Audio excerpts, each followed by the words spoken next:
So now I'm going to show you how to fold the Strider Mini. The Strider Mini, let's turn it around so you can see, has a trigger on both sides underneath here.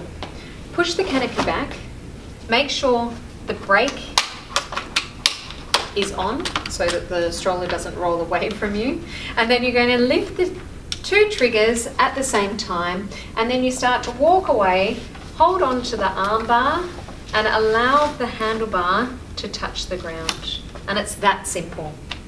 To make the product smaller, all you need to do is push the two buttons on either side of that leg rest. And if you're going to put it into the car, let's show you how to fold it without the seat. So we're going to remove the seat, and we just put our hands in and lift to remove. Pop that in the car boot, and then we just have the frame. So it means that it's much lighter. You have the two triggers either side. Make sure your brake is on. Lift the two triggers. Start moving away and allowing the handlebar to touch the ground. And just make sure by pulling forwards to your body that it locks, which you can see on the inside of the frame.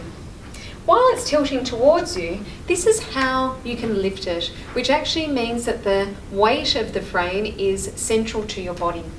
So you're just going to bend at the knees, put your hands down towards the wheels, and then you're going to lift, and then you can place into the car boot. And it is much easier than trying to lift away from your body because it protects your back.